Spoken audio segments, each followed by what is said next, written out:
Selamat pagi pada pendengar Radio Heartline 91,7 FM Bandar Lampung. Pada hari ini saya perkenalkan Dr. Hati Christine, spesialis gizi klinik Rumah Sakit Immanuel Bandar Lampung. Hari ini saya akan membawakan materi mengenai diet yang benar. Kalau kita mendengar kata-kata diet, biasanya kita akan kepikiran untuk penurunan berat badan. Namun sebenarnya diet itu adalah pengaturan pola makan.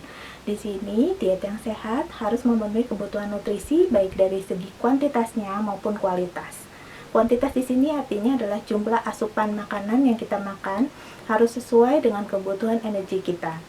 Kemudian untuk kualitas sendiri lebih merujuk kepada komposisinya. Jadi komposisi zat gizi baik makronutrien seperti karbohidrat, protein, dan lemak, kemudian vitamin dan mineral harus seimbang dan juga cukup sesuai dengan kebutuhan.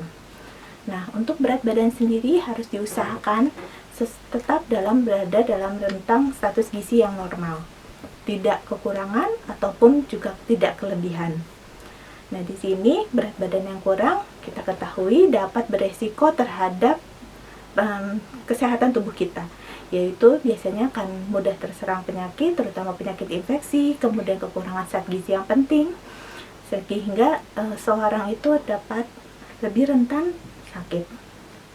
Untuk kegemukan sendiri ada berbagai macam dampak terhadap kesehatan, antara lain adalah stroke, penyakit jantung, diabetes, kemudian kolesterol yang tinggi, kemudian hipertensi, kemudian pankreatitis, batu empedu, pelemakan hati, kemudian juga infertilitas atau ketidaksuburan, gangguan juga terhadap menstruasi, kemudian penyakit paru, dan juga di sini resiko kanker juga akan meningkat. Berbagai antara lain adalah kanker payudara, kemudian juga uterus, endometrium, dan lain-lain, dan juga inflamasi atau namanya peradangan yang kronis, terutama biasanya yang paling terkena adalah lutut karena dia menahan beban tubuh kita yang kelebihan berat badan. Bagaimana? Pertama adalah cara mengetahui apakah kita mengalami status gizi yang kurang ataupun kita mengalami kegemukan atau obesitas. Pertama kita harus tahu status gizi kita berada di mana. Yang pertama adalah kita dengan cara menghitung IMT atau indeks massa tubuh, yaitu dengan rumus IMT dibagi sama dengan berat badan dalam kilogram dibagi tinggi badan dalam meter dikuadratkan.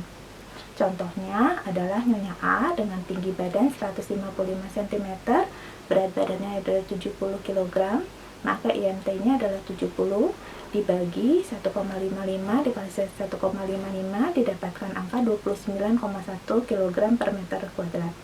Dan kemudian setelah kita dapat angkanya, kita masukkan ke dalam klasifikasi IMT Asia Pasifik, yaitu IMT yang di bawah 18,5 tergolong underweight atau berat badannya kurang. Kemudian 18,5 sampai 22,9 termasuk normal.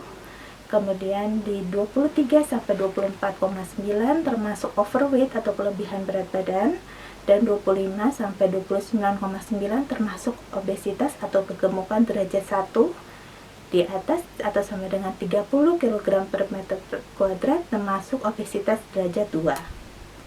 Selain itu juga kita juga perlu mengetahui lingkar pinggang kita masing-masing. Lingkar pinggang pada laki-laki disarankan tidak kurang dari 90 cm dan pada wanita kurang dari 80 cm. Apabila lebih dari itu, maka resiko terhadap penyakit kronis baik penyakit kardiovaskular ataupun diabetes akan meningkat. Setelah kita tahu kita ada status gizinya apa, kita perlu tahu berat badan ideal kita menurut tinggi badan kita itu berapa, yaitu dengan cara menghitung rumus Broca. Di sini rumus Broca sendiri adalah 90% dikalikan dengan tinggi badan dikurang 100. Pada laki-laki di bawah 160 cm tingginya dan wanita di bawah 150 cm cukup dengan tinggi badan dikurang angka 100. Contohnya kembali ke Nyonya A, kita dapatkan tadi adalah IMT 29,1, berarti dia termasuk obesitas derajat 1, Dan untuk berat badan idealnya sendiri adalah 90% dikalikan dengan 155 dikurang 100, didapatkan angka 49,5 kg sebagai berat badan idealnya. Untuk diet yang benar sendiri, itu harus menjadikan sebagai pola hidup yang sehat.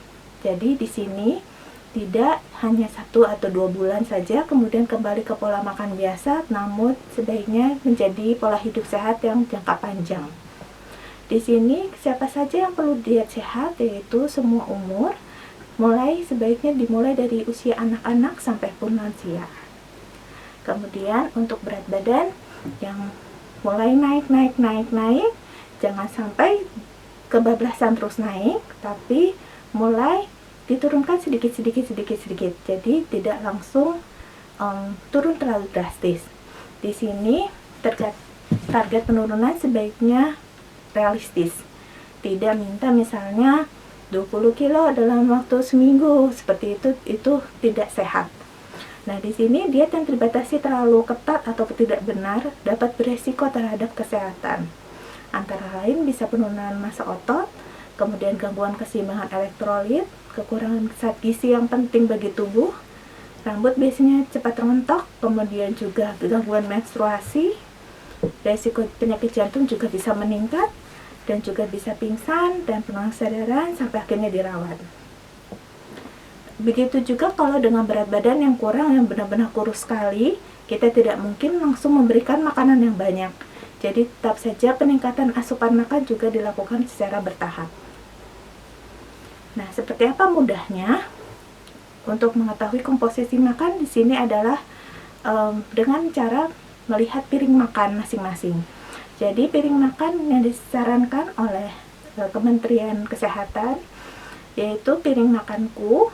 Di sini komposisi makanannya adalah karbohidrat 55-60%, protein 15-20%, dan lemak sekitar 25%. Di sini kalau kita lihat piring makan, setengahnya sebaiknya diisi oleh sayur dan buah, dan setengahnya lagi diisi oleh karbohidrat kompleks, makanan pokok kita, kemudian dengan protein.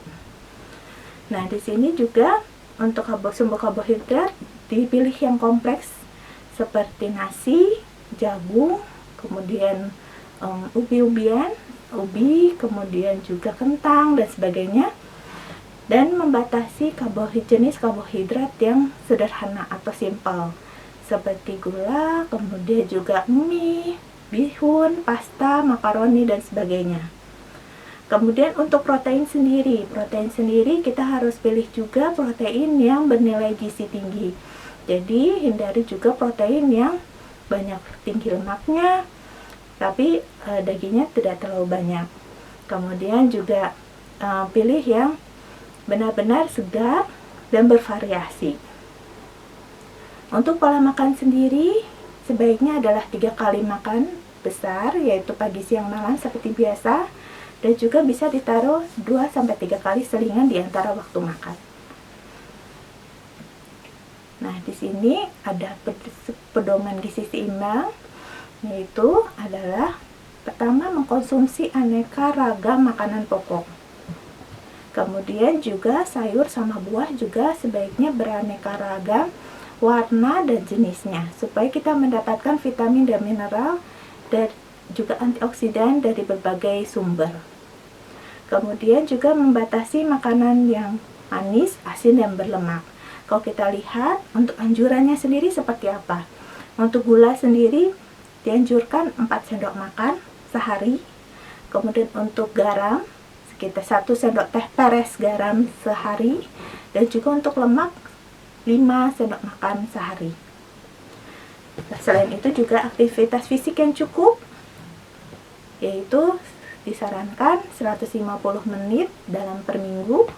Kemudian juga cuci tangan dengan air sabun mengalir, pakai sabun dengan air mengalir. Kemudian juga membiasakan membaca label pada kemasan makanan.